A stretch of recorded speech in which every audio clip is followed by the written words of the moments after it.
Sonic Unleashed is one of those games that you either love or you freaking despise! Me personally, I believe Unleashed is one of the best Sonic experiences I've ever had. It's got engaging and innovative gameplay, visuals that were very ahead of its time, and one of the best stories this series has to offer. Despite all this, the game isn't without its controversies, most of which center around one gimmick. Let me introduce you to the Werehog. This little guy gets so much flack for having sluggish gameplay, button mashy combat, and excruciatingly long levels. And to be honest, I don't think most of this criticism is warranted. To keep it frank, I believe a lot of these critiques come from a lack of understanding of how to fully enjoy this playstyle. So today, I'd like to give a bit of insight into how I found enjoyment with the Blue Abomination's stretchy transformation. But before all that, let's give the Strange Furry transformation a quick introduction. At the beginning of Sonic Unleashed, Sonic is forcefully infused with dark energy, which causes him to turn into a werewolf-esque creature at night. This form substitutes Sonic's iconic speed for stretchy, more powerful limbs. It's never really explained why this happens, but it is an essential part of the Werehog's gameplay, so we'll just roll with it, I guess. However, it is explained in-game why the dark energy doesn't change Sonic's personality, while it affects everyone else infected with it. And that's because he's that fucking guy. The Werehog's gameplay is built around two core elements, combat and platforming.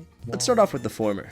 Now, the Werehog is essentially built around combat. Combat mechanics were practically unheard of in the franchise until this point. So, to some players, this was understandably very jarring, especially considering that in every other Sonic playstyle, enemies are beaten with the press of a button. No, the Werehog introduces punching, slashing, kicking, grabbing, throwing, twin needling, and so much more into Sonic's moveset. I think the main complaint I see about the Werehog combat is that it's way too button mashy, which, it isn't. I just gotta be honest, learn to play the game. At the beginning of the game, you start out with 10 combos, not including singular punches and slashes, which to be fair, already offers a large amount of variety early on. For example, you can continue a combo by pressing the jump button after your first few attacks to launch an enemy into the air. After this, you have a couple options of what you can do, like continuing to punch the enemy or slamming it into the ground to deal some decent splash damage. Being completely honest though, the game doesn't do a great job at letting you know what you can and can't do off the bat. A lot of these moves I didn't know were possible so early on until I did some experimentation during repeat playthroughs. This is probably what leads a lot of people to think the combat is super button mashy, at least from the start of the game. Fun little tip though, one that I probably should have utilized a lot more myself.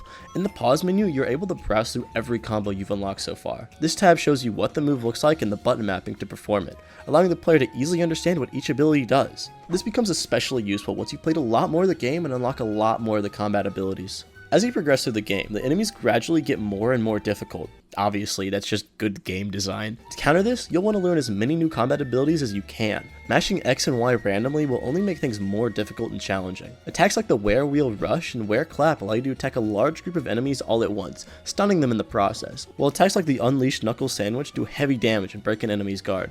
Even the fabled Twin Needle technique can be used offensively. It's especially useful against these stupid fucking bees. Fuck these bees! Guarding and dodging are two mechanics I underutilize a lot, but can be quite useful if used in the right scenario.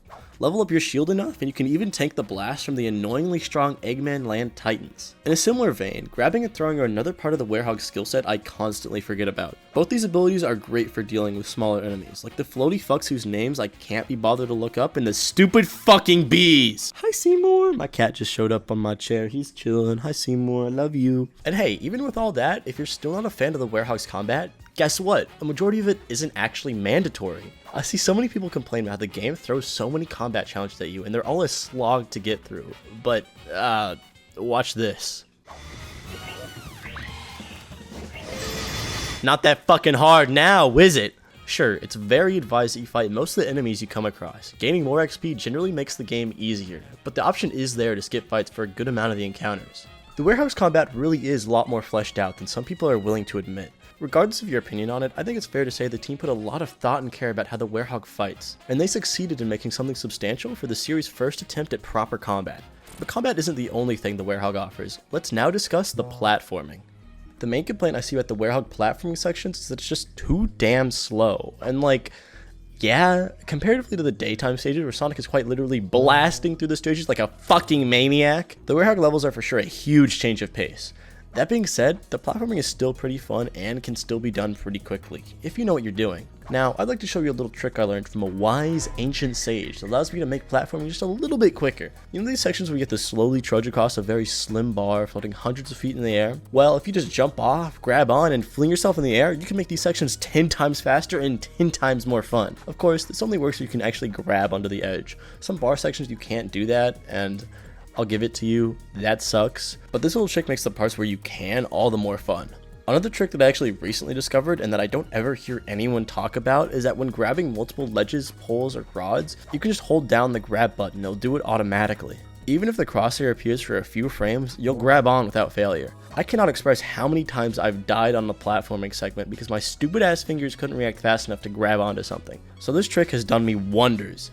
It also makes this really difficult skip in Eggman Land infinitely easier. Tying this back to combat for a minute, your combos can even be used in platforming. There's so many segments that become so much easier or faster, and some that you can even completely skip if you just use a combo or two. In the air, if you use the aerial claw, slash, and spin, try saying that 5 times fast, which is unlocked at combat level 5, you'll be able to launch Sonic forwards in the air, as well as give Sonic a slight boost in height. This alone is great for quickly getting over some platforming segments, and sometimes even skipping entire sections of a level. Another move that's worth mentioning is the Werehog Ken, which can be used to launch Sonic into the air much higher than the normal jump height. This move on its own can have some practical use, but combining it with the previously mentioned aerial claw, slash, and spin creates an ability that's great for platforming. This combo can be used to speed up or even skip entire sections, such as the bit near the end of Savannah Citadel, or over pretty much every wall in Empire City. And of course, I can't talk about combos in platforming without mentioning the twin needle technique. The twin needle technique not only allows the Werehog to spin really fast in one direction, making normal movement a decent amount faster, but if used in specific areas, allows you to skip entire fights and sections. Look at this Titan fight in Empire City. Skipped. Look at this platforming segment in Eggman Land. Skipped. With all these little tips and tricks, platforming should be a breeze, and beating these levels should be significantly faster. But hey, if you like to explore the levels for all the little collectibles, you know, other than the sun and moon medals,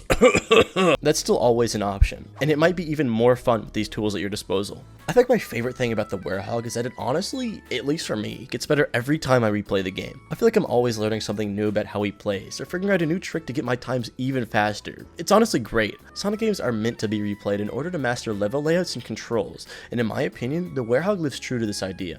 If you don't like the Werehog, you know, that's fine. I at least hope you learned something new from this video, and remember, you're always allowed to have that opinion. I'll just judge you heavily and call you a loser, unless of course you subscribe, follow me on Twitter, and watch more of my videos.